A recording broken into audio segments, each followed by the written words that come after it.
The call came on a Thursday morning.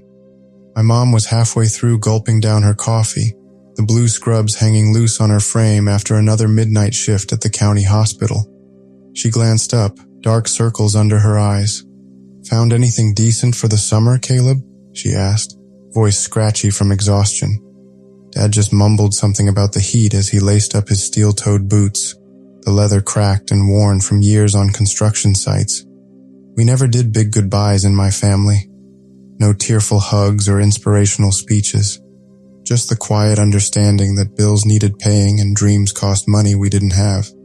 I'd grown up watching life through a smudged window, always observing, rarely participating. Our little house on the outskirts of New Orleans felt like a way station rather than a home. Ma and Dad worked double shifts that left the kitchen light burning at odd hours and the dinner table mostly empty. Could they have found me work nearby? Sure. The crawfish processing plant always needed hands, and the hardware store always had a help wanted sign in the window. But those jobs paid just enough to buy a used textbook or two. So when that job listing appeared, tacked to the community board outside Landry's General, postal worker needed rural Louisiana, paying nearly triple minimum wage, I didn't question it too hard. My classmates were off touring Europe or padding their resumes with fancy internships in air-conditioned buildings downtown. I was the kid fishing for quarters from the wishing fountain behind the courthouse when nobody was looking. The offer arrived in a cream-colored envelope, the paper thick and expensive between my fingers. Mr. Grady, Blackridge Post Office, was all it said in the corner, the address penned in an elegant, spidery script that looked like it belonged to another century. The salary figure made me choke on my cereal. That night, I stuffed flannel shirts and jeans into my dad's old army duffel, the canvas still smelling faintly of motor oil and Old Spice. Left a note on the fridge held by a Saints magnet. Got that job. Back end of summer. Phone reception spotty. Dad's truck protested when I turned the key, the engine coughing like an old man with a lifetime smoking habit. The deeper I drove into Blackridge country, the narrower the roads became. Blacktop gave way to gravel, then to packed dirt that looked ready to dissolve back into swamp at the first good rain. Around midday, the truck rattled over one final pothole, and there it was, the Blackridge Post Office. Nothing fancy about it. The sign out front might have been proper red back when Nixon was in office, before decades of Louisiana sun and rain had worn it to the color of dried blood. Too late for second thoughts now. I cut the engine, grabbed my duffel, and headed inside. Inside the post office, what struck me most was the silence. Not the peaceful quiet of an empty room, but the hush of a hospital corridor where bad news lurks behind every door. Behind the counter stood a man in his 60s, wire-framed glasses sitting low on a nose that had been broken at least once. His white shirt looked freshly ironed, the collar buttoned tight despite the Louisiana heat. Caleb Mathers. He said my name like he was checking it off a list. "Yes, sir," I replied, shifting my duffel to extend my hand. "That's me. Grady, I manage this facility." His handshake was firm but brief. "Appreciate you making the journey. Most folks around here won't drive out this way if they can help it." "I grew up with mosquitoes the size of hummingbirds," I said, attempting a joke. "New Orleans, born and raised." "Is that so?" His face remained impassive. His eyes, though, they held something that made my gut clench. Not hatred exactly, but the bone-deep vigilance of a man who'd witnessed terrible things and expected worse before sunset. "Follow me to my office. Time you learned what you signed up for." We walked down a narrow hallway lined with battered boxes. A strange humming came from behind them, so faint I thought I might be imagining it, like distant voices having urgent conversations through the metal dividers. I paused, pressing my ear closer. "Don't," Grady said sharply. "They get excited when they know someone's listening." I jerked back, unsure if he was joking. "Sir?" He just shook his head. "Office is this way." The front door opened behind us, letting in a slice of bright sunlight. Two women stepped out, one clutching an envelope so tight her knuckles had gone white, the other with mascara tracking down her cheeks in black rivulets. The crying woman's eyes had that 1,000-yard stare I'd only seen once before, in an uncle who came back from Desert Storm. Neither woman looked my way. They stumbled out into the blazing sun like sleepwalkers, heads down. The one with the letter whispered something that sounded like, "He remembers me," over and over, her voice cracking on each repetition. Mr. Grady's office reminded me of my high school principal's, cramped, outdated, and designed to make visitors uncomfortable. Filing cabinets with dented corners flanked his wooden desk that had clearly seen better days. He motioned to a wooden chair with a cracked seat. "Have a seat, Caleb." The chair creaked ominously as I sat, my eyes roving over the cluttered shelves. I noticed a few curiosities among the stacks. An old, tarnished compass, a porcelain doll missing an eye, a battered envelope pinned under a paperweight. "So," he began, folding his hands on the desk, "you've taken on an unusual position here. We do handle regular mail, bills, packages, birthday cards, standard postal service duties." He paused, removing his glasses to polish them with a handkerchief. "But we also serve certain clients who receive correspondence that shouldn't, by any natural law, exist at all." I waited for him to crack a smile to let me in on the joke. He didn't. "Sir?" My voice cracked embarrassingly. "I'm not sure I follow." He replaced his glasses, looking at me over the rims. "Letters from the deceased, Mr. Mathers. People who have passed on, writing to those left behind." A nervous laugh escaped me before I could stop it. "That's creative. This isn't a prank." His voice was level, patient even, like he was explaining basic math to a disbelieving child. "You wouldn't be the first to dismiss it, but you'll see soon enough." He pulled a sheet of paper from his desk drawer and slid it across to me. The rules were typed out on a manual typewriter, the letters uneven and faded in spots. 1. Never read the red enveloped letters, not even the addresses. If you so much as glance at the writing, the words may burrow into your mind like hungry worms. 2. Always ask before you seal. Black enveloped outgoing letters. A polite knock on the chest helps the dead decide if they're willing to listen. If you don't ask, something else might slip into the space you're trying to reach. 3. If a customer receives more than 3 letters in 1 week, quietly refer them to management. The volume of grief can drown a person, and too many letters can flood their soul until it overflows into something unspeakable. 4. Sort all memory parcels before sunset, without looking at the return label. Curiosity about the sender's names is how the darkness takes root, seeding your dreams with voices you don't recognize but cannot silence. 5. Never handle a letter for yourself or your own family. Even the faintest temptation to open such mail can lure you toward a line no living person should cross, tethering your heart to unquiet spirits. 6. No personal messages to the departed, or you risk becoming a halfway. Once you give your own words to those beyond, you tear a piece of your soul and leave it in that limbo, returning to this world less whole, forever haunted. I stared at rule number 6, the word halfway making my skin crawl even though I didn't yet understand what it meant. "Sir, what exactly happens if—" "You'll see soon enough," he repeated, standing. "Come." The sorting room lurked at the end of another narrow hallway. Mr. Grady unlocked the door with an old brass key that looked like it belonged in a museum. Off to one side squatted a wooden chest bound with iron bands, a padlock the size of my fist securing its lid. Beyond that stood a tall cabinet with a hand-painted sign, "Red envelopes only." The letters looked like they'd been painted decades ago, and the edges were peeling. "You'll sort mail here," Grady explained, gesturing around the room. "Regular items go in those route bins. Special envelopes require specific handling.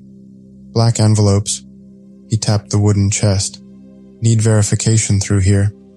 Red envelopes go into that locked cabinet. Don't worry, we'll ease you in." Something moved inside the wooden chest, a soft scratching, like fingernails dragging across the underside of the lid.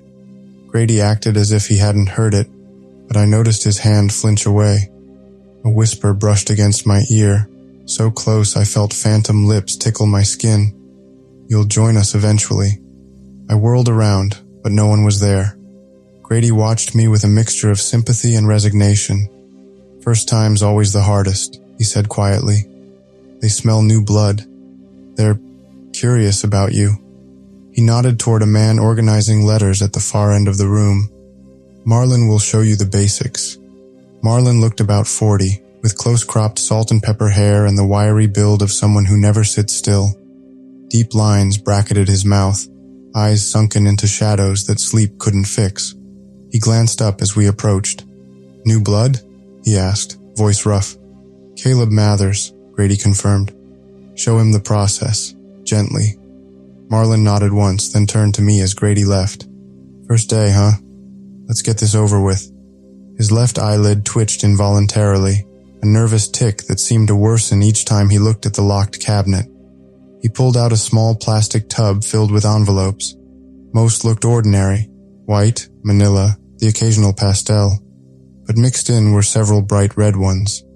They weren't the cheerful red of Christmas cards, but a deep crimson that reminded me of fresh blood on surgical gauze. These, Marlon said, carefully separating out the red envelopes with gloved hands, are what Grady was talking about. Rule number 1, don't read them. Not the addresses, not the return labels, nothing. What happens if I do? I asked, trying to sound casual. Marlon met my eyes directly. You start hearing voices that don't belong to you. Whispers when you're trying to sleep. Regrets you never had suddenly bloom in your head like toxic flowers. Some folks go insane within a week. Others, well, they vanish. Vanish? I echoed. He nodded grimly. Had a guy here 2 summers ago, Tim. College kid like you. Got curious about a red envelope. Started reading just the address. Nothing more. That night he called me at 3 a.m., babbling about someone standing at the foot of his bed. Said it was just a shadow but had too many limbs. The next day, Tim kept scratching at his arms, saying there was something moving under his skin. Marlon swallowed hard. By day 3, he was gone. Bed made, truck in the driveway, but no Tim. Just a red envelope on his pillow with his name on it, in his own handwriting. I looked at Grady, still visible through the door, hoping he'd say, just kidding. Instead, he simply nodded in confirmation. My mouth went dry as dust. If someone had told me I'd be sorting ghost mail in the Louisiana swamp, I'd have laughed and asked what they were smoking. Growing up in New Orleans meant dealing with tourists who thought the whole state was one big voodoo ceremony. But here I was, handling envelopes that supposedly carried messages from the great beyond. The pay too good to turn down. At least the benefits package includes a front row seat to the apocalypse, I thought grimly. That first day gave me a crash course in heartbreak. A middle-aged woman came in around noon, eyes rimmed in red. When Marlon handed her a red envelope, she received it like a communion wafer, hands cupped and trembling. It's from David? She asked. Her voice cracked on his name. Marlon nodded, not meeting her eyes. Same as always, Mrs. Jones. Came through on Tuesday's collection. She clutched the paper to her chest, where her blouse was already damp with tears. Thank you. Lord, thank you. She turned toward the door, but hesitated. The dreams, they're getting so real now. Last night I could smell his aftershave, felt the warmth of his hand against my cheek. Is that supposed to happen? Something dark passed over Marlon's face. Best give yourself some breathing room, ma'am. Skip a week before you come for the next one. She recoiled as if he'd slapped her. No, I can't do that. He's waiting for me. You don't understand. As she pushed through the door, I caught her reflection in the cloudy glass, except it wasn't quite her anymore. The figure matched her step for step, but its face blurred like a photograph left in the rain. I blinked, and there was just a woman walking to her rusted Chevy, envelope pressed against her heart. An hour later, a man who must have been pushing 90 shuffled in, with a black envelope gripped in trembling fingers, eyes sunken so deep, I wondered when he'd last closed them. After he left, I turned to Mr. Grady, who'd been watching me from behind his desk. Why do this? I asked. If these letters hurt people so much, picture your mama gone, he cut in, words soft. Wouldn't you sell your soul for one more, I love you, or I'm sorry for breaking your favorite record player? He sighed. These letters, they're bridges. Some folk need those bridges, real or not. Our job is tending the boundary between comfort and obsession, between remembering and getting lost. I recalled the hush that fell whenever a red envelope appeared, the way customers' hands shook, and we just facilitate. The first postal routes in this country, Grady said, his voice taking on a rhythmic storytelling cadence, carried more than just government dispatches and love notes. There were always other messages, things that slipped between. Before the Civil War, some route riders refused to deliver certain letters because they'd hear voices coming from inside the envelopes. The first postmaster in this parish discovered it wasn't just superstition. He gestured around the room. This system evolved from necessity. We do it by the book. It keeps everyone safer than the alternatives. The word safer hung in the air like a bad joke. You think we're crazy, Marlin observed not unkindly. I don't blame you. My first week, I wondered if the whole town was playing some elaborate joke on the city boy. He began rolling up his left sleeve, revealing an arm corded with lean muscle. This is what curiosity got me. When I thought I'd just take a tiny peek inside one of those red envelopes, the scar on his forearm seemed to shimmer, the skin around it faintly translucent.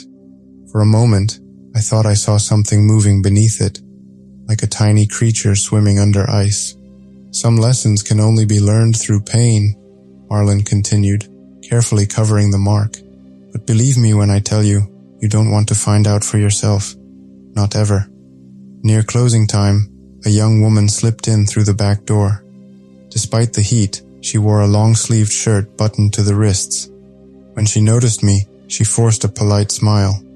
You must be Caleb, she said, extending a hand that trembled slightly. I'm Lisa, administrative assistant, among other things. Nice to meet you, I replied, shaking her hand. I'm from New Orleans. Lucky you, she said, with a small laugh that was half sigh. Real restaurants, actual buildings taller than one story. People who don't know every embarrassing thing you did in middle school. I chuckled. My parents' apartment was so small I could hear them breathe in their sleep, and the neighbor's TV, and probably half the arguments on our block. Still, she said, voice dipping, better than out here. We've got Bill's Diner and not much else. The daily special is whatever Bill didn't burn. Her smile faded quickly, replaced by a troubled look. I noticed a strange cadence to her speech, like she was constantly listening for something between her words, pausing at odd intervals. Listen, Caleb, whatever they told you about this place, be careful with the letters, okay? Especially the red ones. So I keep hearing, I replied, trying to deflect the goosebumps crawling up my neck. Is don't get curious or you'll go insane in the employee handbook? Lisa didn't laugh. I also made that mistake, she whispered, rolling up her left sleeve just enough to reveal a similar circular scar on her inner wrist. As I watched, horrified, the circle appeared to widen slightly, the edges undulating like a hungry mouth. What is that? Mark? I asked, unable to contain my curiosity. Her eyes darkened. A consequence, she said simply. I read a red envelope addressed to another customer. It was from her sister who drowned. I was fascinated by what the dead might say. That night my dreams were filled with water. I could feel it filling my lungs, taste the algae and mud. I woke up choking, soaking wet. Not sweat, Caleb. Lake water. Real lake water soaking my sheets. She rubbed her wrist absently. The mark appeared the next morning. Sometimes I still hear her, the drowned girl, calling my name when I'm near water, telling me how peaceful it is under the surface. I wanted to dismiss it as the ravings of someone troubled, but the genuine fear in her eyes was undeniable. Do all the marks look different? I asked, thinking of Marlin's brand. They match what drew you in, she replied. What tempted you to break the rules? Mine looks like, she hesitated, like ripples on water. Marlin's is different. Jackson's is worst of all. Jackson? You'll meet him. He's been here longer than any of us. Her voice dropped even lower. Half the time I don't think he's fully here at all anymore. She limped away, favoring her right leg, leaving me with questions I wasn't sure I wanted answered. As she reached the door, I noticed something odd. When she passed under the overhead light, she cast no shadow on the floor below. My second day dawned hot and humid enough to make the air feel thick in my lungs. I'd spent the night in a cramped rental room above the only general store in town, listening to insects buzz around the window screen and jumping at every wooden creak. The dreams hadn't helped. Scattered images of envelopes that bled when opened, of hands reaching through mailboxes to grasp at my wrists. I'd woken repeatedly, sweating despite the ancient air conditioner rattling in the window. Grady assigned me a delivery route. Normal mail only, he assured me. He handed me the keys to a postal van that had probably been new during Reagan's first term. Get a feel for the area, Grady said. Meet the regular folks before you deal with the other side of things. I rattled out of the parking lot, windows rolled down for ventilation, because the ancient air conditioner might as well have been blowing warm fog. Every so often, I'd pass a small cluster of homes raised high on stilts to avoid the frequent flooding. The radio kept switching stations on its own, settling on static punctuated by fragments of old gospel hymns and what sounded like children counting backward in French.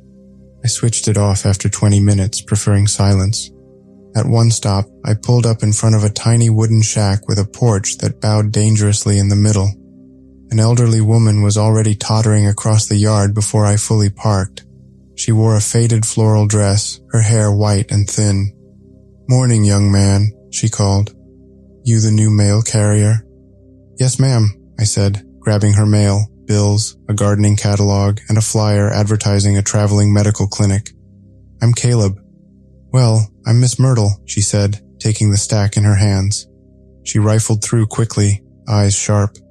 "Just bills?" She sighed, mouth setting in a disappointed line. "No other letters for me?" There was something hungry in her gaze that made me uneasy. "Not today, ma'am." She leaned closer, her breath smelling of cloves. "Tell Grady that Myrtle's still waiting, will you?" She patted my arm. "He'll know what I mean." I nodded, pulling back slightly. "Yes, ma'am." Miss Myrtle tilted her head, studying me. "You're new to this, aren't you? Don't know yet what walks these roads after sunset." Her eyes grew distant. "My Harold, he's been gone 17 years now. Cancer took him slow. I write him every Sunday." My heart sank as I realized what she was waiting for. "I'll let Grady know." "You ever lost someone, boy?" she asked suddenly. Tyler's face flashed in my mind. My best friend since 3rd grade, killed in a car crash our sophomore year of high school.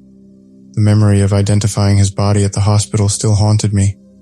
"Yes, ma'am," I said quietly. "A friend." Something calculating entered her gaze. "Then you understand. The need to know that they're still somewhere." She turned back toward her porch, then glanced over her shoulder. "If Harold writes back, you bring it straight away, you hear? Don't matter what time."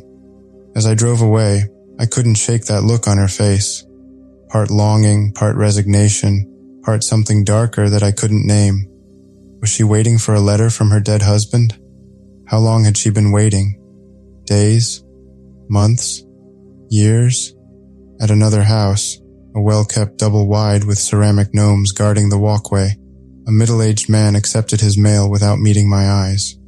As I handed over the bundle, I noticed his hands were covered in tiny circular scars, dozens of them, like he'd been repeatedly burned with cigarettes. "New carrier?" he asked, voice flat. "Yes, sir. Just started yesterday." He nodded absently, his gaze fixed somewhere over my shoulder. "You tell Grady that Richard Morris is done waiting. Tell him I know the rules, but there are alternatives." There was a subtle threat in his voice that made my skin crawl. "Alternatives?" I echoed. His eyes finally met mine, and I wished they hadn't. There was something wrong with his pupils. They were stretched vertically, like a cat's. Ways to contact the other side without his middleman service. He smiled, revealing teeth that seemed too numerous for a human mouth. Old ways. Swamp ways. I backed toward the van, nearly tripping over a garden hose. "I'll let him know, sir." As I pulled away, I glanced in the rearview mirror. Morris stood motionless in his driveway, still watching me. Except now, There seemed to be a second figure standing just behind him, a hunched shadow that didn't quite match his outline. I pressed the gas harder, heart racing. The more houses I visited, the more I began to notice subtle oddities. Wind chimes that moved without breeze, pets that growled at empty corners, residents who seemed both relieved and disappointed by the ordinary mail I brought. Throughout the route, I kept catching glimpses of something in my peripheral vision, a dark shape that darted between houses, always just out of clear sight. Whenever I turned to look directly, it vanished, but I could feel it watching, following, assessing. I was nearly done with the route when my phone buzzed, Grady asking me to make one last stop. A red envelope needed personal delivery. My stomach turned. Unlike most of the places on my list, this address led me to a tidy home with fresh white paint and a well-kept lawn, the flower beds bursting with color. It looked more suburban. I clutched the red envelope at its edges, remembering rule number 1. Never read the red enveloped letters, not even the addresses.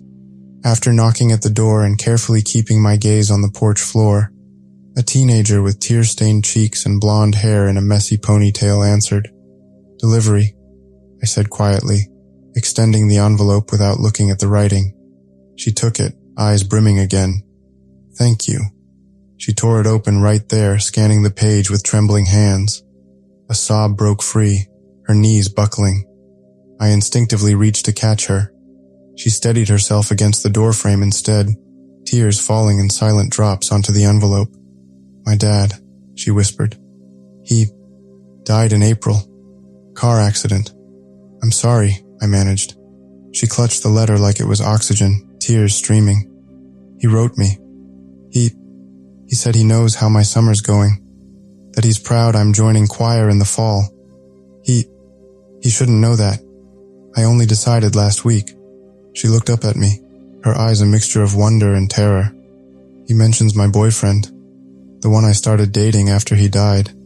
He knows Derek's name, knows he's on the baseball team." A cold chill raced down my spine. "Maybe someone told him?" I offered weakly, immediately regretting the stupidity of my words. She didn't seem to hear me. "Last week, I thought I saw him standing in my doorway at night, just for a second. I told myself it was a dream, but..." She swallowed hard. "He says here he's watching over me, that sometimes he can reach through if I need him badly enough." The paper in her hand seemed to ripple slightly, though there was no breeze. For a second, I thought I saw ink-black fingertips emerge from the edge of the page, reaching toward the girl's wrist. I blinked, and they were gone. "Do you get these often?" I asked, remembering rule number 3. If a customer receives more than 3 letters in 1 week, quietly refer them to management. She nodded, wiping tears. "Every few days now. They started once a month, but they've been coming more frequently." Her face brightened with a desperate hope that was more disturbing than her tears. "Each time it feels like he's closer somehow." I mumbled an awkward condolence, then retreated to the van on shaky legs, my mind repeating impossible. Impossible. This is impossible. Yet a small voice in me whispered, "What if it's real?" As I drove back, with the swamp pressing in around the narrow road, in the rearview mirror, I caught a flash of movement in the back of the van.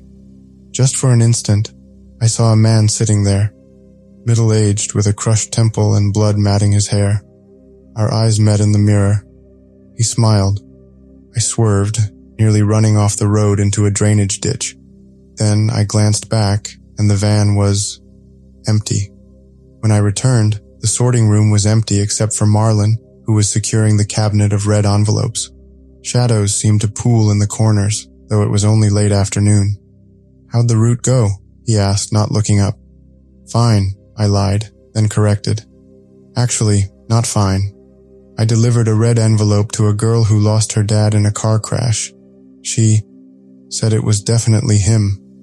Marlon's face hardened as he turned to me. "Yeah, that's how it starts." "How?" I pressed. "How can someone dead possibly write?" "They don't," he interrupted. "Not without help, anyway." He slid the cabinet door shut with a clang. "Look, Nobody here really understands the mechanics, but the letters show up, and they say things the living sometimes can't explain. Old regrets, fresh secrets. We're just the middlemen. Again, a strange scraping sound came from inside the cabinet, like fingernails on metal. Marlon ignored it, but I saw his jaw tighten. "Why are we doing this at all?" I demanded, voice shaking. "Isn't it hurting people?" Marlon sighed. "It can, but people are going to try contacting their dead loved ones with or without our supervision. At least this way, there's some structure, rules that keep the worst from happening. Or well, keep it from happening too often." A drip from the ancient AC unit splattered onto the floor, making me jump. Outside, the sun dipped lower behind the cypress, painting the windows with a dull red glow. "The girl I delivered to, she's getting letters more frequently now," I said, recalling rule number 3. "Shouldn't we stop them?" Marlon gave me a measured look. "You report it to Grady. He'll handle it. But listen, breaking that connection too suddenly can be just as dangerous. People form dependencies. Their grief becomes hungry. Hungry how?" He rubbed his scarred arm absently. "You ever hear about those swamp rituals? Old Cajun practices for calling back the dead?" He shook his head. "Those weren't just superstitions. When people get desperate enough to see their loved ones, they'll try anything. What we offer is controlled, contained. The alternatives..." He trailed off, eyes distant. As we finished sorting, the silence grew heavier. Twice I thought I heard whispers emanating from the red envelope cabinet, urgent, pleading voices too faint to make out. When I mentioned it, Marlon just nodded grimly. "They know you're listening," he said. "Don't encourage them." I swallowed hard and forced myself to help Marlon finish sorting.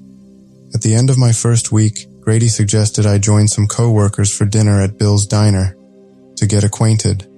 His tone implied it wasn't really a choice. Bill's Diner was an old building off the only paved intersection in town. A faded neon sign blinked sporadically, missing a few letters. Inside, formica tables were bolted to the floor, vinyl seats patched with duct tape. A dusty jukebox sat unplugged in the corner. Marlon was already there, sipping black coffee that smelled burned. Lisa arrived a few minutes later, hair frizzy from humidity, eyes haunted. An older man named Jackson ate alone in a corner booth, pushing fries around his plate like a kid who lost his appetite. The waitress, a woman in her 50s with bleached hair and bright lipstick, took our orders with the disinterest of someone who's heard it all. When she brought my water, I noticed something floating in it, a tiny dark mass that might have been a bug, but moved with too much purpose. I quietly set the glass aside untouched. Halfway through a meal of overcooked catfish, Lisa broke the silence. "You ever wonder what it's like for them?" she asked softly, eyes flicking between us. "The dead, I mean. Do they remember us or just feed on our memories to survive?" Jackson let out a humorless laugh. "Feed on our memories, feed on our guilt, feed on whatever we got." His eyes were bloodshot, voice thick, like he'd started drinking hours ago. Marlon shot him a warning look. "Jackson's had a rough time." Jackson snorted. "Been with the office a long time, kid," he said to me. "Seen folks come and go. Seen folks vanish altogether. You think this is just a weird summer gig?" He leaned forward, breath reeking of whiskey. "Get out while you still can. Before you hear your name whispered from empty corners. Before you see your own reflection in the swamp water telling you to come closer. Before the red envelopes start calling you in your dreams." Lisa slammed her fork down. "Stop it, Jackson." His sleeve had ridden up, revealing what I first took to be a tattoo on his forearm.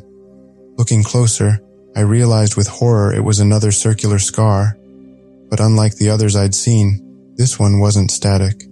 The scarred flesh was clearly moving, rippling like water disturbed by something swimming beneath the surface. "You want to know what happens when you break Rule 6? He asked, catching my stare. "When you write personal messages to the dead?" He yanked his sleeve up higher, exposing more of his arm. The circular scar extended from his wrist nearly to his elbow. "They take up residence," he whispered. "They come through the connection you created. First they just visit. Then they start redecorating. Jesus, Jackson, Marlon muttered. Not here. Jackson ignored him, eyes locked on mine. I wrote to my father. Wanted to know why he put that shotgun in his mouth when I was 12. Wanted to know if he ever loved me. His laugh was dry and brittle. Got my answer all right. Now he visits every night. Except it's not just him anymore. Something else wears his face, uses his voice. It whispers things no father would ever say to his son. He rolled his sleeve down suddenly. You know what the worst part is? Part of me knows it's not really him. But another part doesn't care anymore. Just wants the connection. Even if what's on the other end is... He trailed off, eyes vacant. The conversation died, replaced by the clink of cutlery. After dinner, I stepped out into the muggy night, weighed down by an unshakable sense that I was in over my head.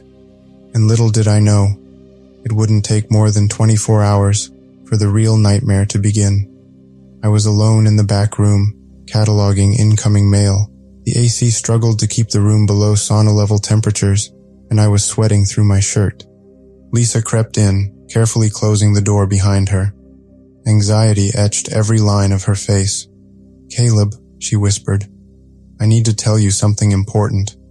What's wrong? I asked, stepping away from the sorting table. She held up a black envelope that had just arrived. This is the second black envelope for the same person this week. He's trying to reach his dead brother. There's a procedure to follow, a knock we do on the wooden chest, rule number 2. But listen, never open the black envelope after sealing it. I frowned. I know the rule. Good, she said, her voice shaking. I broke it once, after my sister died. Her eyes filled with tears. I lied to you earlier. It was my own sister Abby, who drowned in Blue Cypress Lake. I was supposed to be there, but we fought that morning and I refused to go. She went out alone. She gulped. I was so guilty, so angry at myself. I wrote to her. I sealed the black envelope. I knocked the chest, just like rule number 2 tells us to do. But my curiosity got the better of me that night. I took the letter home, opened it to see if anything had changed. Lisa shivered, and there was more text on the letter, in her handwriting. I'm cold. Come find me. A chill danced over my skin. But that was impossible, right? Instead of answering, Lisa's eyes suddenly widened, fixed on something behind me. No, she whispered. Not now. I turned but saw nothing. Lisa? She backed away, her breath quickening. She's here. She's watching. Her hands shook violently. I can feel lake water filling my lungs. Oh God, she's trying again. Lisa doubled over, coughing. To my horror, water spilled from her mouth. Not saliva, but actual water, dirty and smelling of algae. It splattered on the floor, forming a small puddle that seemed to tremble with purpose. Lisa! I grabbed her shoulders. Fight it! She clutched my arm, gasping. Tell her to stop. Tell Abby I'm sorry. Tell her I can't follow her. The puddle at our feet began to expand, spreading outward like a living thing. The water's surface rippled, and I swear I could see a face form in the shallow depths. A young woman's features, blue-tinged and distorted, eyes wide with accusation. Join me, a voice gurgled, seeming to come from the water itself. I'm so cold down here, Lisa. So alone. Lisa screamed, collapsing against me. Make it stop, please. I dragged her away from the spreading puddle toward the door. The water followed, its movement, hunting. I fumbled with the doorknob, finally wrenching it open and pulling Lisa through. In the hallway, she gasped for breath, color slowly returning to her face. Behind us, the puddle had stopped at the threshold, unable or unwilling to cross. I'm sorry, she whispered, tears streaming. It's getting worse. When they start manifesting physically like that, it means the barrier's thinning. She wiped her mouth. Be careful, Caleb. Don't let your curiosity devour you like it did me. She left, practically sprinting out the building. A moment later, the door opened again, this time just from the draft in the hallway. I stood there, heart pounding, the black envelope in my hand feeling like it was pulsing with something unclean. When I finally gathered the courage to look back into the sorting room, the The puddle had vanished completely. The only evidence of what had transpired was a damp spot on the concrete floor, and within it, what looked like a perfect handprint pressed from below. I'd already been jumpy all day, ever since Grady had shown me the third letter addressed to me that had arrived this morning. Just like the previous two, this one bore the same spidery handwriting, supposedly from Tyler, my best friend who died in a car crash our sophomore year of high school. 3 letters now, all unopened, all locked in Grady's desk drawer at my insistence. I'd made my choice to honor rule number 5. Never handle a letter for yourself or your own family. But with each new arrival, the temptation grew stronger. The following Tuesday, the warning signs reached a new level. I was manning the front counter near closing when a woman in rumpled medical scrubs burst through the door, the bell jangling discordantly. Her hair hung in damp strings around a face hollowed by grief. I recognized her immediately. Dr. Eleanor Wells, the pediatrician from the local clinic whose 12-year-old son Michael had drowned in Blue Cypress Lake during a flash flood last winter. "Is it here?" she demanded, hands trembling as they pressed against the counter. "My son's letter? It's Tuesday. It always comes on Tuesday." I checked the stack of red envelopes that had arrived that afternoon. Sure enough, there was one addressed to her in that distinctive spidery handwriting. I handed it over carefully, avoiding looking at the address as rule number 1 dictated. Never read the red enveloped letters, not even the addresses. She tore it open right there, scanning the contents with a hunger that made my skin prickle. He says he's okay," she whispered, voice breaking. "He says he feels me missing him. Oh God, I miss him so much." I remembered rule number 3. If a customer receives more than 3 letters in 1 week, quietly refer them to management. I lowered my voice. "Dr. Wells, how many letters have you received this week?" Her fingers tightened around the paper, crinkling it slightly. This is my 4th, she confessed. "He wrote me last Wednesday too, and Friday, and yesterday. He's never written so often before." An alarm bell rang in my mind. 4 letters in 7 days, well beyond the safety threshold Grady had emphasized during my training. "I'm sorry, but I have to ask you to speak with Grady," I said gently. "It's standard procedure when the frequency increases." "Procedure?" she spat, eyes suddenly flinty. "He's my child, my son. Do you understand? I carried him for 9 months. I held him when he took his first breath, and I wasn't there when he took his last." Her voice cracked. "These letters are all I have left." "I understand," I said, though of course I couldn't possibly. "But the rules exist for a reason." Something shifted in her expression then. A darkening, a hardening. "You people and your rules," she muttered. "Gatekeepers of grief, portioning out comfort like it's medicine to be rationed." She clutched the letter tighter. "If you won't help me, there are others who will. People in the swamps who remember the old ways before your precious rules." The second mention of old ways sent a chill down my spine. I'd heard Marlon and Grady speak of them in hushed tones, methods of contacting the dead that predated the post office's regulated system, practices that invariably ended badly for all involved. "Please," I began, reaching for the phone to call Grady. "Just wait." "No more waiting," she cut me off. "No more middlemen. No more rules telling me how often I can hear from my own child." The door to the back office opened and Grady appeared. His white shirt was crisp as always, incongruously formal against the weathered interior of the post office. "Dr. Wells," he said, voice calm but firm. "I thought I heard you." She turned, letter clutched protectively against her chest. "Grady, I want more letters. Michael is writing more often now." "That's what concerns me," he replied, approaching the counter. "Increased frequency is never a good sign. It indicates attachment forming on both sides, a dependency that can become problematic." "What would you know about it?" she demanded. "Have you lost a child? Felt that emptiness that nothing else can fill?" "No," he admitted. "But I've seen what happens when the boundaries weaken too much, when grief becomes a door left open too long." He removed his glasses, polishing them with a handkerchief. The rules aren't arbitrary, Eleanor. They're protective measures, established through bitter experience. I don't need protection from my son, she insisted.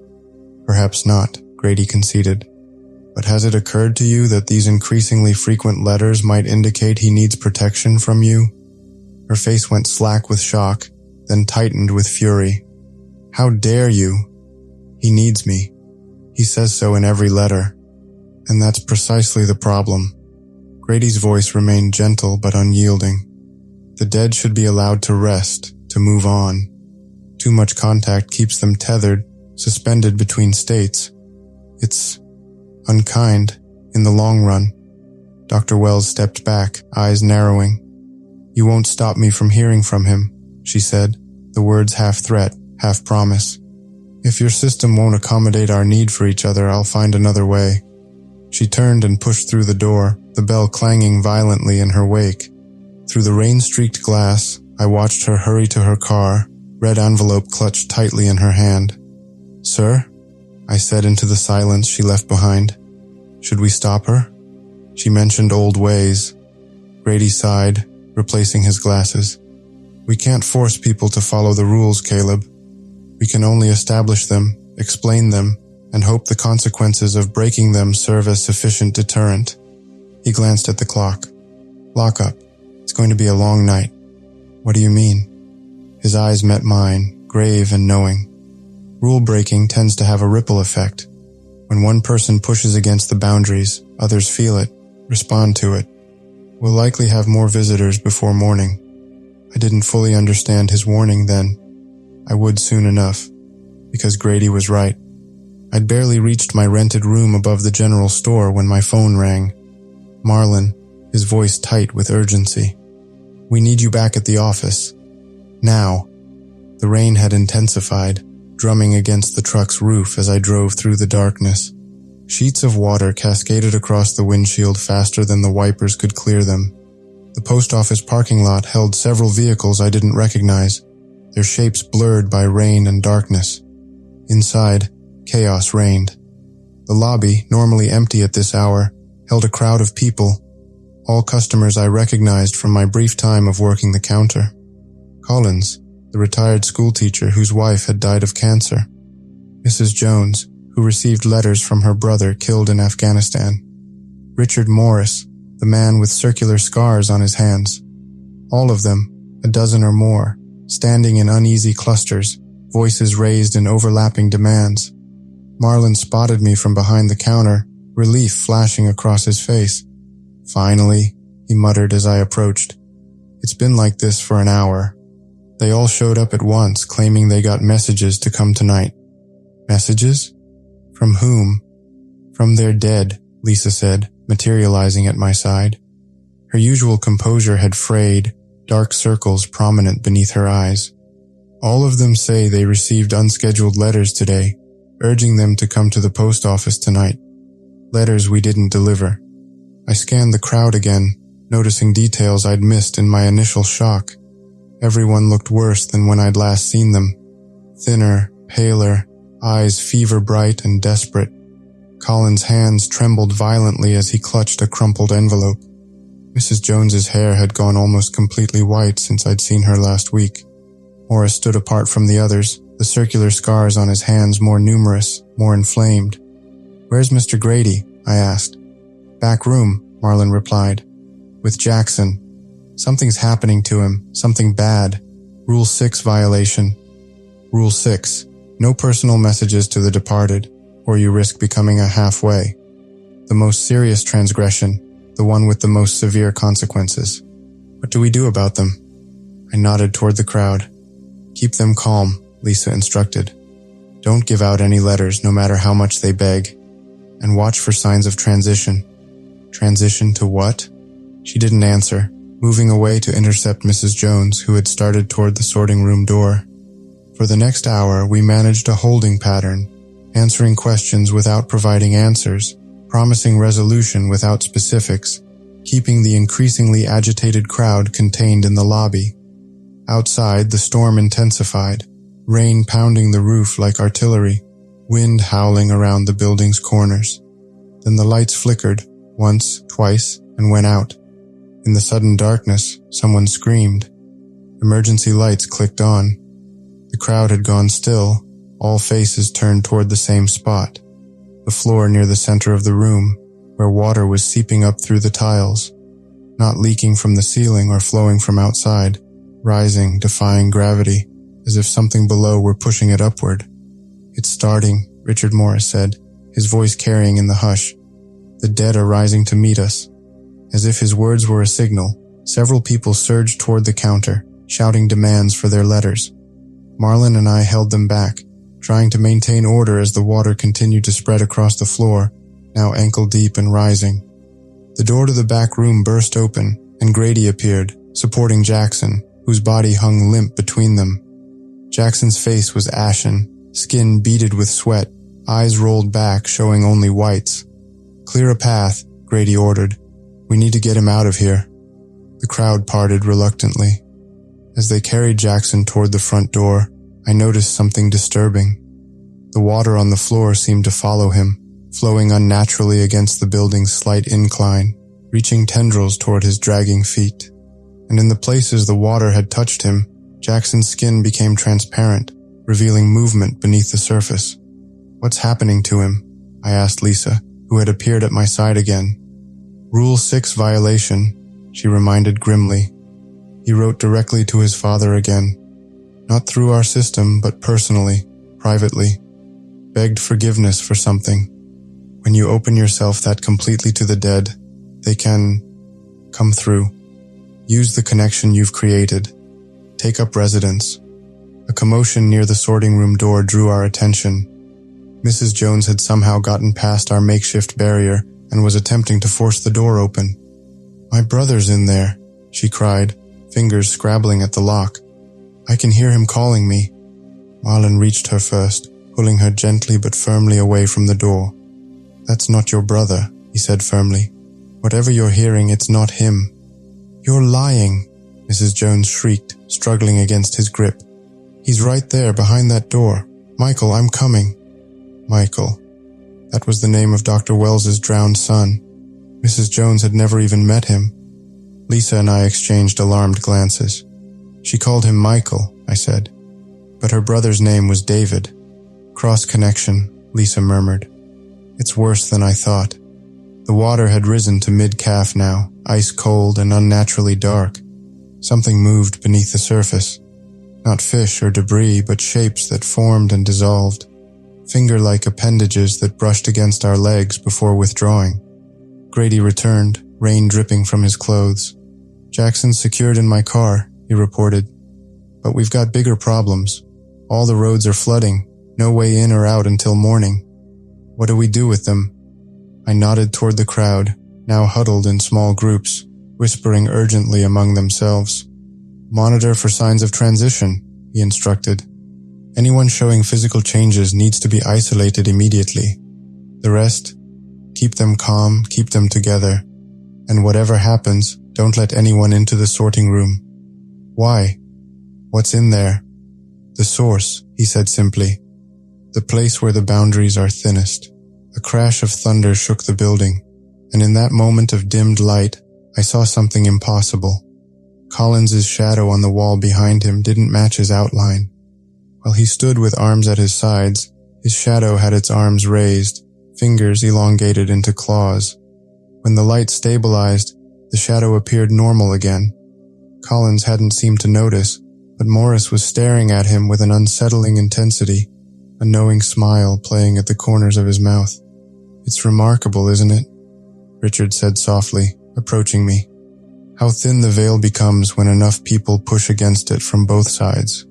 The circular scars on his hands pulsed visibly, like dozens of tiny mouths opening and closing in perfect synchronicity.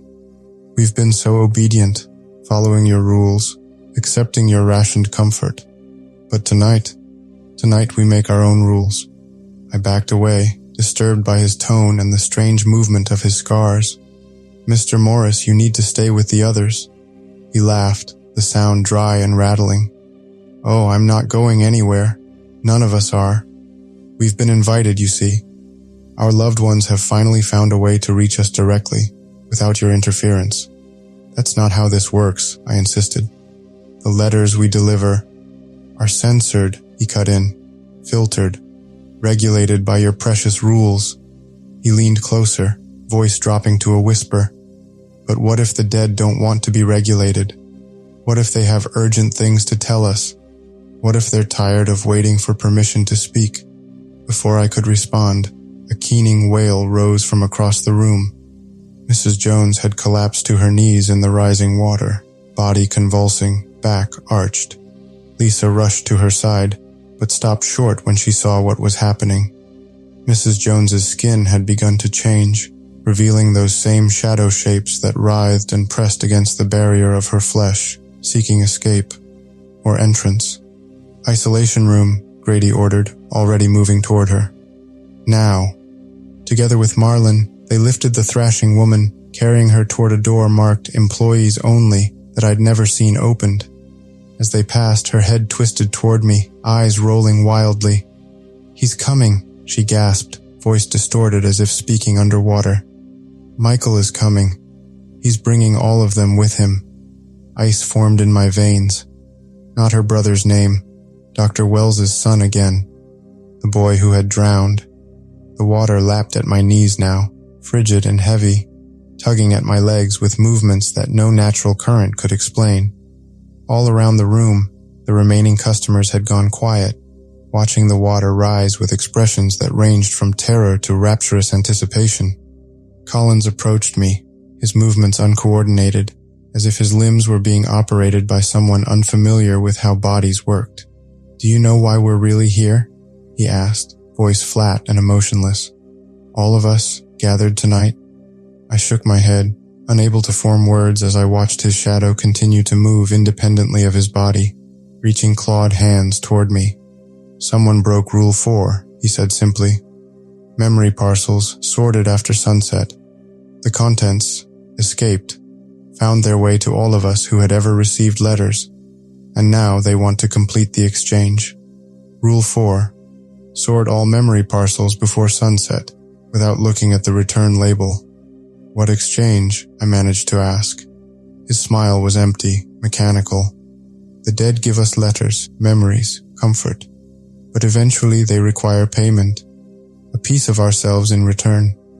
He held up his hands, turning them slowly to reveal bones and tendons beneath transparent skin. "Some of us have been paying in installments for years, but tonight, the balance comes due in full." The building shuddered as another thunderclap boomed overhead. The water rippled, shapes beneath the surface moving with greater agitation, pressing upward against some invisible barrier that seemed to be weakening. Lisa appeared at my side, face taut with worry. "We need to get them all out of here," she whispered urgently. "The water's rising too fast and they're all showing signs of transition." "Where's Grady?" "Still with Mrs. Jones. She's changing more rapidly than expected." She glanced around nervously. "We need to evacuate everyone else before—" She never finished. The main door burst open with such force that it tore from its hinges, crashing inward with a spray of water. Framed in the doorway stood Dr. Wells, soaked to the skin, eyes wild and feverish. "I did it," she announced to the room at large. I opened the way for him, for all of them. Behind her, barely visible through the rain and darkness, stood 3 figures. A woman in a hospital gown, head lolling at an unnatural angle. An elderly man with half his face caved in, and a small boy, water streaming constantly from his clothes and hair. Not people, not anymore. Something between memory and flesh, caught in the process of becoming. "My Margaret," Collins whispered, staring at the woman with the broken neck. "Father," Morris gasped, eyes fixed on the elderly man. "Michael," several voices said in unison, all focusing on the child. Dr. Wells waded into the lobby, water swirling around her thighs. "The rules were keeping them from us," she proclaimed, "limiting our contact, our connection. But I found another way. The old stone circle in the swamp. It wasn't a boundary to keep them out. It was a bridge, meant to let them in." The 3 figures followed her inside, moving with the stuttering, disjointed motions of poorly operated marionettes. "What have you done?" Lisa demanded, horror evident in her voice. Dr. Wells smiled, an expression of peace that contrasted sharply with the madness in her eyes. I've eliminated the middleman. No more rules, no more regulated letters, no more barriers between us and those we've lost. She gestured proudly to the boy shape beside her. Michael can come to me directly now. We can all be with our loved ones again. The boy thing tilted its head, water dripping constantly from its hair, forming a puddle that never diminished. Its eyes, when it raised them, were not a child's eyes at all, but ancient, knowing, hungry. Not just Michael, it said in a voice that couldn't possibly belong to a 12-year-old boy. All of us. Everyone who's ever drowned in these waters. Everyone who's ever been forgotten. Everyone who's ever been left behind. It smiled, revealing teeth too numerous for a human mouth, and were so very hungry for remembrance. The room erupted into chaos. Some customers rushed toward the figures in the doorway, arms outstretched in desperate welcome. Others backed away, finally recognizing the wrongness of what stood before them. Water continued to rise, now waist-deep and churning with increasingly bold shapes that grabbed at legs, at hands, tugging insistently. The sorting room, Lisa shouted over the din, grabbing my arm. We need to secure it before they get inside. We waded through the surging water, fighting against currents that seemed determined to impede our progress. Behind us, I heard cries of joy turning to screams of terror as reunion soured into something else entirely. The not quite dead embracing the not quite living in exchanges that left both permanently altered. The sorting room door was shuddering under repeated impacts from the other side. Something wanted out as badly as others wanted in. What's in there? I gasped, helping Lisa brace the door with our bodies. The wooden chest, the red cabinet, they're direct access points, she explained, voice strained. Regulated pathways between worlds. But with so many rules broken at once, the regulation is failing. If whatever's gathered in there gets out. She didn't need to finish. I could feel the door bulging beneath my palms, pressure building from the other side like a balloon about to burst. What do we do? I asked desperately. We need Grady, she said. He knows the containment protocols, how to reset the boundaries when they've been compromised. A scream from the lobby drew our attention. High, thin, and abruptly cut short. Through the doorway, I glimpsed Richard Morris locked in an embrace with the elderly figure, their forms seeming to meld together at the points of contact, flesh flowing and reforming into something that was neither one nor the other. We don't have time to find Grady, I realized. We need to contain this ourselves. Lisa's eyes met mine, uncertainty warring with determination. There's a way, she said slowly, but it's dangerous, and it requires sacrifice. What kind of sacrifice? The rules exist for a reason, Caleb. They're not arbitrary restrictions. They're a framework that maintains balance. When the balance tips too far, it can only be restored by an act of rejection. Someone who's been invited to cross the boundary must consciously refuse. Suddenly, it dawned on me. The letters, I said. The ones addressed to me. From Tyler. She nodded grimly. 3 letters, 3 invitations, all refused. That creates a kind of power, a reinforcement of the boundary from our side. Where are they? I asked, decision already made. Grady's office, locked in his desk. Another impact rocked the door, nearly dislodging us. From the other side came sounds no human throat could make, gurgling, bubbling vocalizations that nonetheless formed words. Let us through. Let us remember you. Let us wear your faces. Go, Lisa urged. I'll hold this as long as I can. Find the letters, bring them back. Don't open them, no matter what you hear or see. I hesitated. You'll be okay? A sad smile touched her lips. I've been resisting the call of the water for years, Caleb.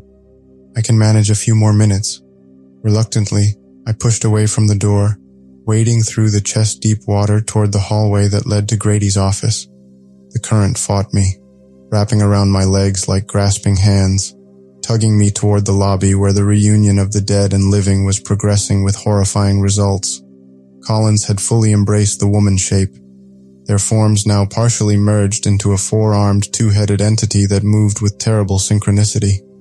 Mrs. Jones, who must have escaped the isolation room, knelt before the boy, allowing water to pour from his mouth into hers in a perversion of communion. I tore my gaze away, pressing forward against the strengthening current. Grady's office door stood partially open, darkness spilling from within. As I approached, I heard something that stopped me cold. Tyler's voice, as clear and distinctive as if he stood beside me. "Caleb, help me. I'm trapped here. I need you to read my letters." I forced myself to keep moving. "You're not Tyler," I said firmly, pushing into the darkened office. "But I remember everything about him," the voice persisted, now seeming to come from every direction at once. "Every moment you shared. The time you broke your arm climbing the oak behind your house and he carried you 6 blocks to the hospital. The secret fort you built in the drainage tunnel. The girl you both loved in 9th grade. Details only Tyler could know. Details I'd never shared with anyone else. You pulled those from my mind," I accused the darkness. "Or from his. But you're not him." A figure coalesced from the shadows in the corner. Tyler's shape, his face, even the clothes he'd worn the last time I saw him alive. But the eyes were wrong. Flat, empty, like painted glass. "What if I am, though?" it asked, Tyler's voice perfect in every cadence. "What if part of him survived, caught between worlds? What if he's been trying to reach you all this time and you've been ignoring him?" Doubt crept in despite my resolve. What if it was true? What if something of Tyler really had persisted after death, trying to communicate some vital message I'd refused to hear? The Tyler shape moved closer, expression softening into the familiar half-smile that had once been so comforting. "Just read the letters, Caleb. That's all you have to do. Then you'll know the truth about that night, about why I was on that road, about who was really in the car with me." I faltered. "Someone else in the car?" The accident report had stated Tyler was alone, had fallen asleep at the wheel after a party. Had there been more to the story? The shape of my friend reached toward Grady's desk, drawer sliding open without being touched. Inside lay 3 envelopes, one red, one black, one ordinary white, all addressed to me in that distinctive spidery handwriting. "Just one," the Tyler shape urged. "Just the first one. Then you'll understand everything." My hand moved almost of its own accord, reaching for the red envelope. The paper felt warm beneath my fingers, pulsing slightly like something alive. Then a sound from the lobby broke the spell. A scream so agonized, so fundamentally wrong, that it could only come from someone caught in the process of becoming something else. I jerked my hand back, clarity returning in a rush. "No," I said firmly. "Whatever you are, whatever you know, I'm not opening these letters." The Tyler shape's expression contorted with rage, features briefly losing cohesion, revealing something else beneath, something that had never been human. "You'll never know the truth," it hissed, voice no longer Tyler's but a wet, bubbling approximation. "You'll always wonder. The curiosity will gnaw at you until you break." "Maybe," I acknowledged, scooping up all 3 envelopes and backing toward the door. "But that's my choice to make. My rule to follow. Not yours to break." It lunged at me, form dissolving into a projectile of dark water. I ducked, the liquid narrowly missing my head, splattering against the wall behind me where it continued to move, forming patterns that hurt to look at directly. I ran, envelopes clutched tightly to my chest, water dragging at my legs with intentional malice now. When I finally reached the sorting room doorway, the scene before me stole my breath. Lisa still stood braced against the door, but she was no longer alone. Marlon had positioned himself between her and the murky water that now lapped at their shoulders, his shirt plastered to his skin. And beside them stood Grady. "You found them," he said, eyes lighting up at the envelopes clutched in my hands. "Good. We need those for the containment protocol. What's happening in there?" I nodded toward the sorting room door that shuddered with each impact, wood creaking like it might give way any second. "Memory leakage," Grady explained tersely. "When Rule 4 was broken, memories escaped their parcels. They found their way to people who'd received matching letters, started the transition before it was meant to happen." He glanced toward the lobby where moans echoed off the walls. Those poor souls out there, they're caught between worlds now. Not quite dead, not fully alive. How do we stop it? We restore the rules, he said, extending his hand, palm up. Reinforce the boundaries. Your unopened letters are the key. They're proof that the living can choose to remain separate from the dead. His fingers twitched impatiently. Give them to me. I hesitated, something in his tone striking me as subtly wrong.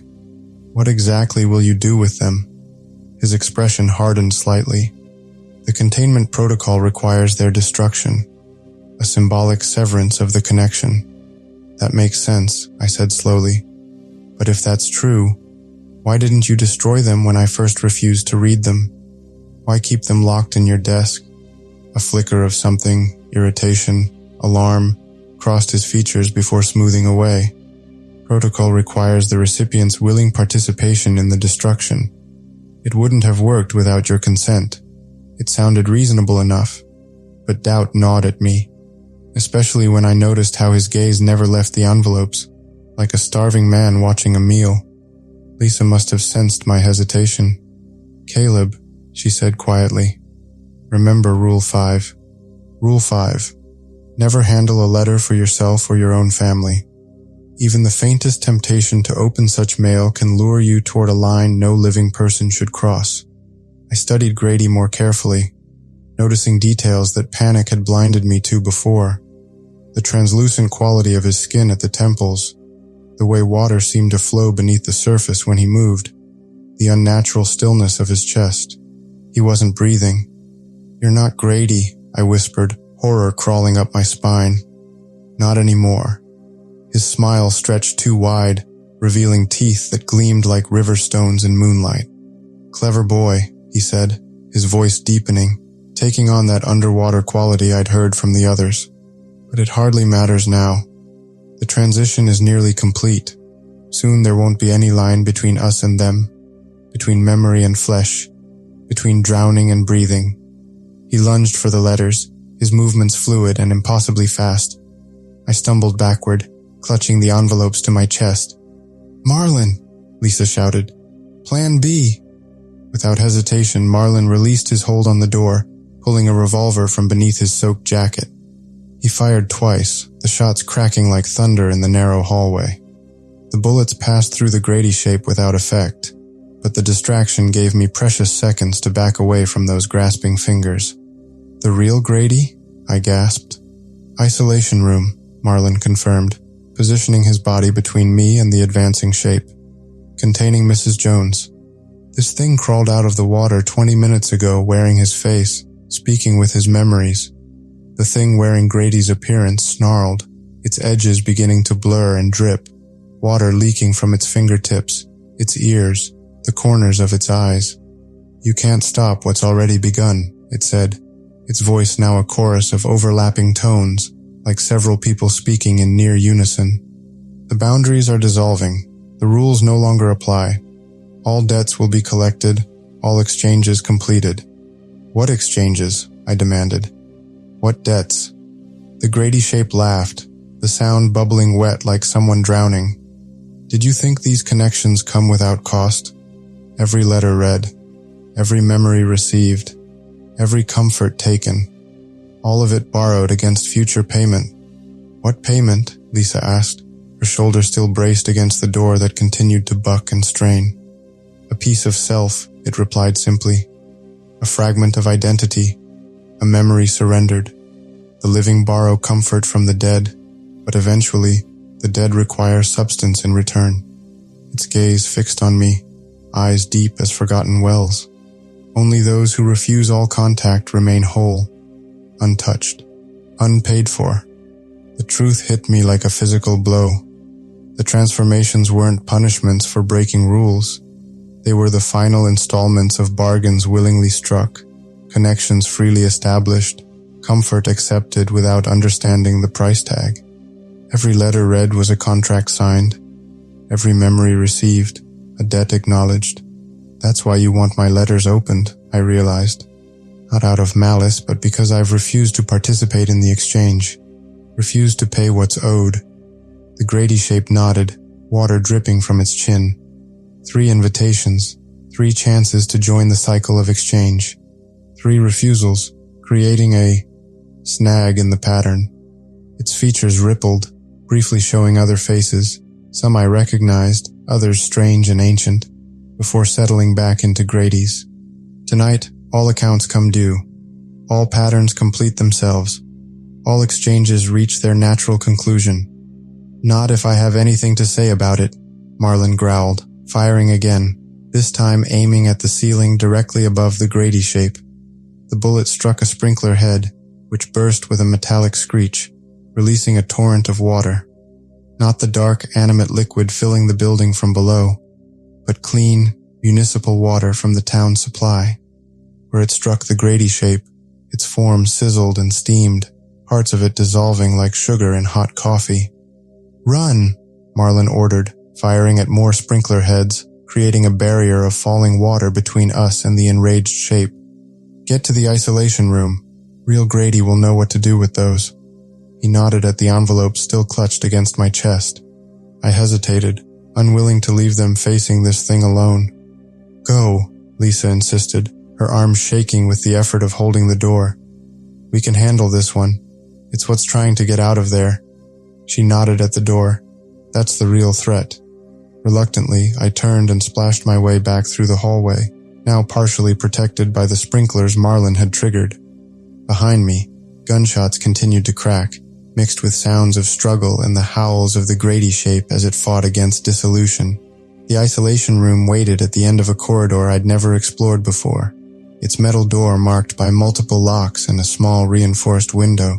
Through the glass, I could see the real Grady bent over a thrashing figure strapped to a cot. Mrs. Jones, her skin becoming transparent as water replaced her blood. I pounded on the door. "Grady, it's Caleb. I have the letters !"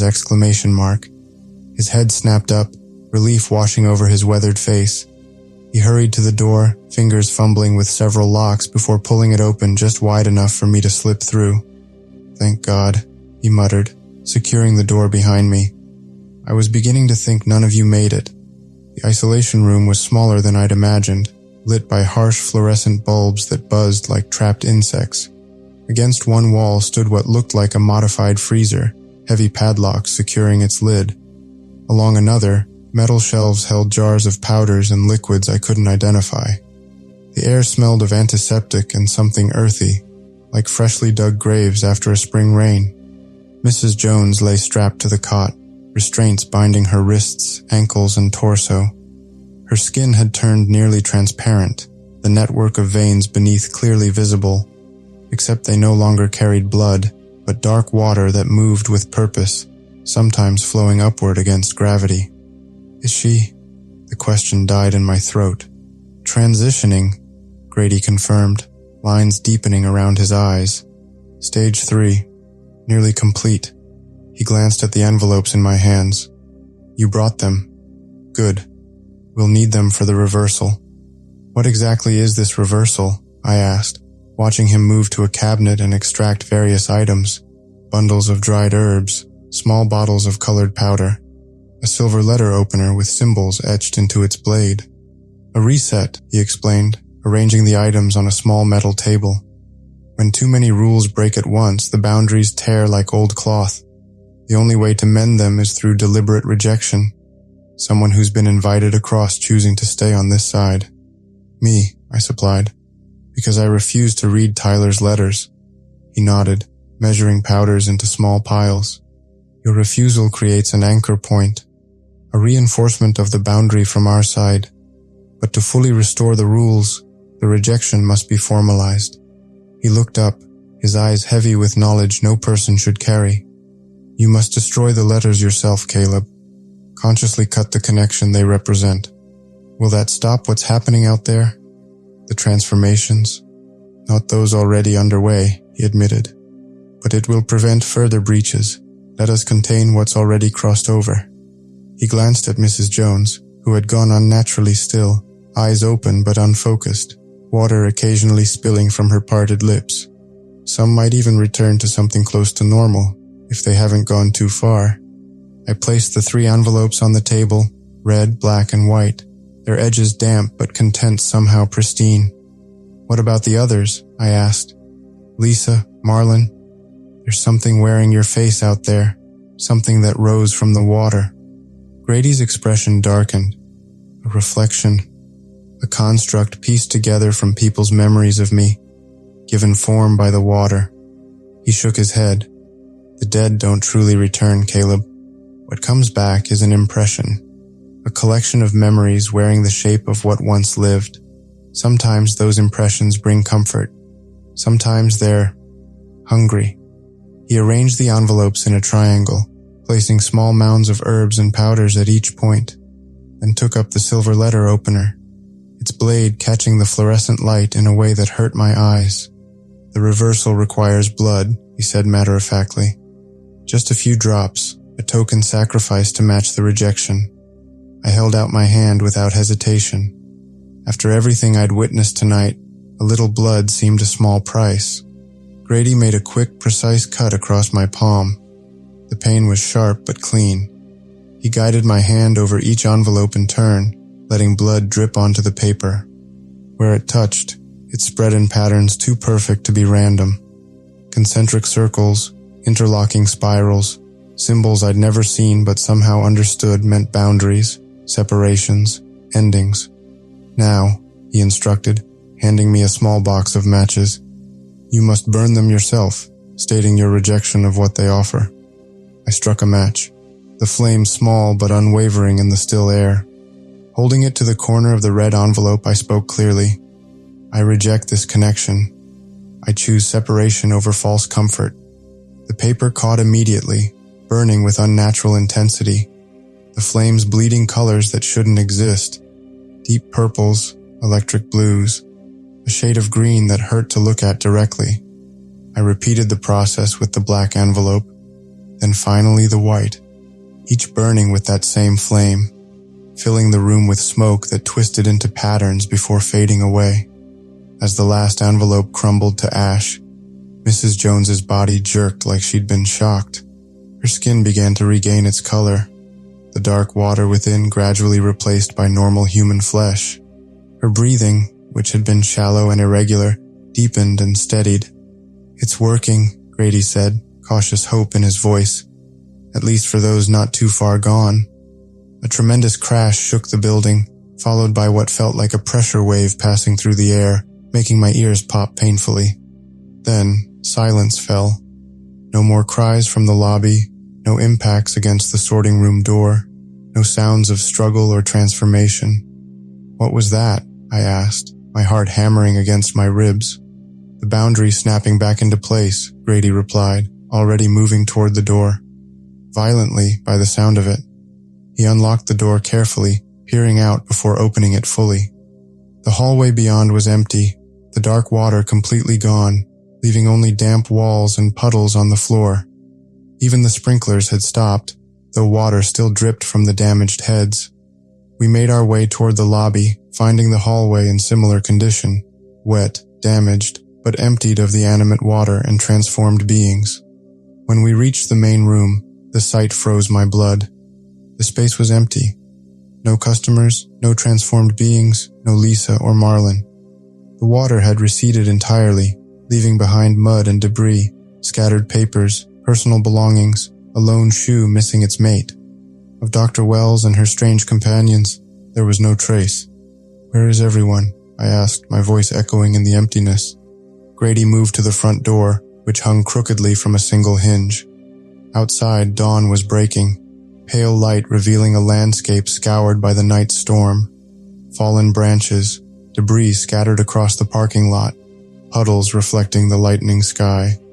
But no cars, no people, nothing. Taken, he said simply.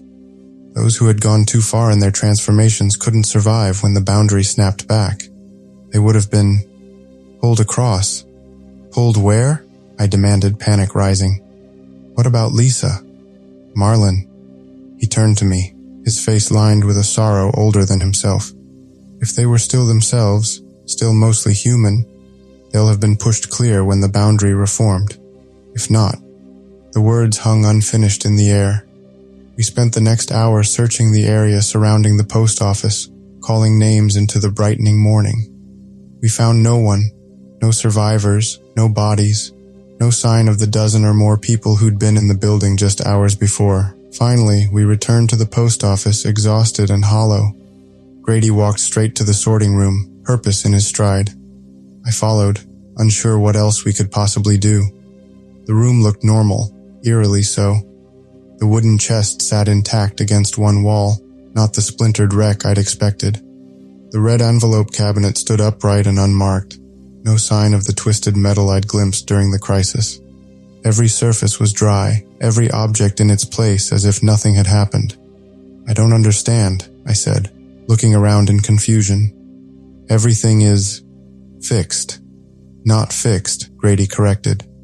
It's reset. The boundary reconstruction restored the access points to their original state.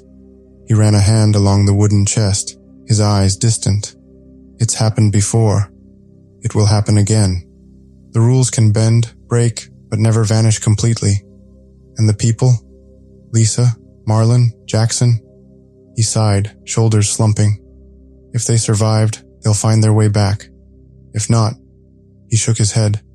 Then they paid the final price for the exchanges they participated in. That's it? I demanded, anger flaring hot in my chest.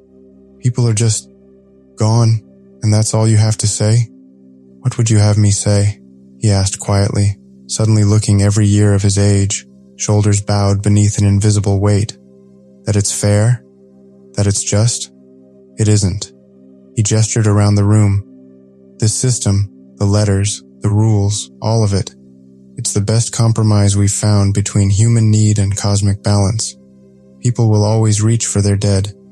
The dead will always hunger for the living. The rules exist to manage that exchange, to minimize harm. But everyone who read the letters, who opened that connection, they didn't know what it would cost, I argued. They didn't understand what they were agreeing to. Didn't they? He asked gently. Deep down, don't we all sense there's a price for defying natural law? That comfort borrowed from beyond the grave can't come free? He shook his head sadly. They knew, Caleb. On some level, they all knew. They just chose to ignore the price until it came due. I had no answer. Perhaps he was right. Perhaps every person who had eagerly torn open a red envelope, who had pressed a black envelope to their heart, had known somewhere in their soul that such comfort wasn't freely given, that eventually a bill would arrive. The front door creaked open, drawing our attention. Heart in my throat, I rushed to the lobby, hoping against hope to see Lisa or Marlon returning. Instead, a drenched and bedraggled cat sauntered in, shaking water from its fur before fixing us with an imperious golden stare. Looks like at least one survivor found their way back, Grady observed dryly. As if in response, the cat meowed once, then padded toward the sorting room, tail held high like a flagpole. Other survivors appeared as the morning wore on, customers who had fled early in the crisis, postal workers who had been off duty, locals drawn by the destruction visible from the road. None remembered water rising indoors, or transformations, or the boundaries between worlds wearing thin. To them, it had been merely a severe storm, damaging but natural. Lisa and Marlon were not among them. By noon, emergency services arrived, setting up a command post in the parking lot, handing out bottled water and blankets, taking statements about the flash flood that had apparently struck overnight. The official story was already forming. Heavy rains, poor drainage, an old building with structural problems. Natural, explainable, forgettable. Grady played along, giving a statement that matched the emerging consensus while revealing nothing of the truth. When he finished, he found me sitting on the tailgate of an emergency vehicle, staring blankly at the activity around us. You should go home, Caleb, he said gently. Back to New Orleans, back to school. What about the post office, the letters, the rules? The system will continue, he assured me. New staff will be trained, the rules will be enforced, the exchanges will be managed. He glanced toward the building. It's been this way for longer than you can imagine.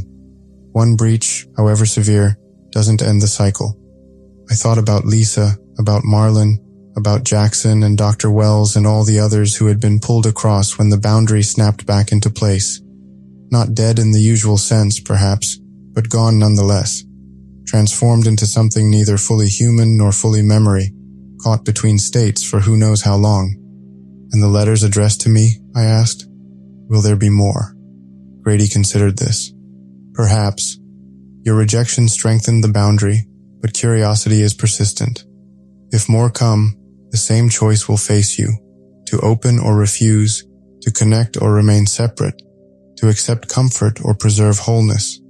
And if I refuse again, a faint smile touched his lips. Then you remain one of the few who has glimpsed what lies beyond and chosen to turn away. It's a lonely path, but a clean one. I nodded, understanding his meaning. No debts incurred, no exchanges entered into, no pieces of self surrendered to the hungry dead. Complete but isolated, whole but apart. As the day wore on, the emergency response shifted to cleanup. Grady disappeared into meetings with officials, managing the public story while I sat watching, feeling increasingly detached from the world around me. I was about to leave when a small figure caught my eye, a child standing at the edge of the parking lot, partially hidden by the emergency vehicles. For one terrible moment, I thought it was the dripping boy shape that had accompanied Dr. Wells, returned despite everything. But as I approached cautiously, I saw it was just a normal local kid, maybe 10 years old, watching the activity with natural curiosity. You shouldn't be here, I said, stopping a few feet away. It's not safe. The boy shrugged. My mom works at the hospital. She sent me to check if Dr. Wells was okay. She didn't come in for her shift today. A chill ran through me at the name. Dr. Wells isn't here, I said carefully. I don't think she'll be coming to work today. He nodded, seemingly unsurprised. That makes sense. She's been acting weird since Michael died. My mom says grief does strange things to people. He looked up at me, squinting against the midday sun. Is it true the post office delivers letters from dead people? That's what kids at school say. I hesitated, unsure how to answer. Finally, I settled on a sort of truth. The post office delivers all kinds of messages, but not all of them should be read. The boy considered this with surprising seriousness. Yeah, that makes sense. My grandpa says some things are better left unsaid. He glanced toward the building, water still dripping from its gutters. Must be a pretty important job, though, being the one who decides which messages get through. I suppose it is, I agreed, struck by the simple wisdom in his observation. A thought occurred to me. What's your name, kid? Tyler, he replied with a gap-toothed smile. Tyler Mills. Not my Tyler. Not Tyler Simmons, my friend who had died in the crash years ago. Just a coincidence, a common name in a small town. And yet, the echo sent a shiver through me, a reminder that patterns existed whether we recognized them or not. Well, Tyler Mills, I said, you should head home now. And maybe don't worry too much about Dr. Wells. Sometimes people find their own ways to deal with loss. He nodded, already backing away. Mom says the same thing. Says everybody grieves different. He turned to go, then paused, looking back with an expression suddenly older than his years. And some people don't know how to let go. That's the real problem, isn't it? Before I could respond, he was gone, darting between vehicles, disappearing around the corner with the quick, careless energy of youth. I stood watching the space where he had been, his final question echoing in my mind. That's the real problem, isn't it? Not the dead reaching back, but the living refusing to release them. Not supernatural entities hungering for substance, but human hearts unable to accept endings. Perhaps the rules existed not to protect us from what lay beyond, but to protect us from ourselves, from our desperate need for connection, from our unwillingness to accept loss, from our tendency to sacrifice too much for comfort. As the sun began its descent, I made my decision. It was time to leave this place, to return to the world of the living with its messy, imperfect connections and its clean, final endings. Time to carry the knowledge of what lay beyond without being consumed by it. I found Grady supervising the boarding up of the post office's broken windows, clipboard in hand. I'm heading back to New Orleans, I told him simply. He nodded, unsurprised. Probably for the best. Summer's nearly over anyway. Will you rebuild? I asked, gesturing toward the damaged building. Of course, he replied without hesitation. The service must continue. The rules must be maintained. He offered his hand, which I shook firmly. You did well last night, Caleb. Not many could have resisted as you did. I almost didn't, I admitted. When it wore Tyler's face, spoke with his voice, I almost gave in. But you didn't, he pointed out. Remember that. Whatever comes next, however the memory of last night tries to reshape itself in your mind, and it will, remember that when faced with the choice between comfort and wholeness, you chose wisely. I nodded, words failing me. As I turned to leave, he called after me. Caleb, if you see a letter with that handwriting again, he didn't need to finish. I'll burn it unopened, I promised. The drive back to New Orleans felt like emerging from a long, dark tunnel into sudden sunlight, disorienting in its normalcy, almost painfully bright with ordinary concerns.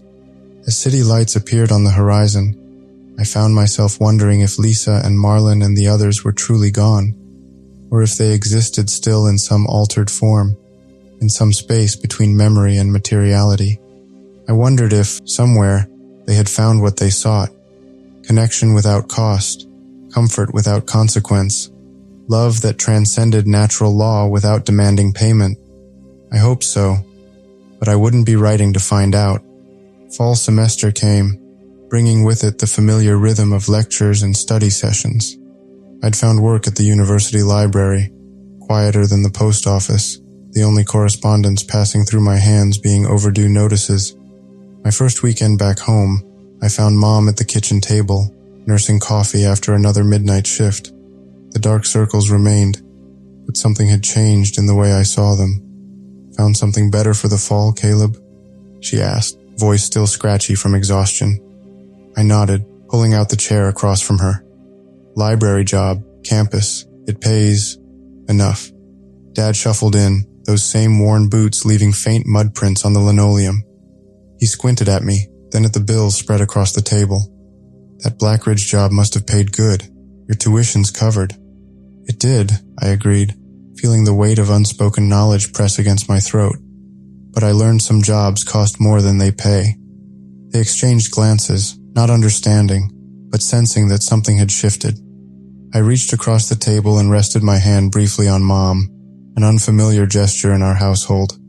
That night, I sat on our porch steps watching headlights cut through the New Orleans dusk. Our house still felt like a way station, our kitchen table still mostly empty at mealtimes. But I no longer watched life through a smudged window. I had become a participant.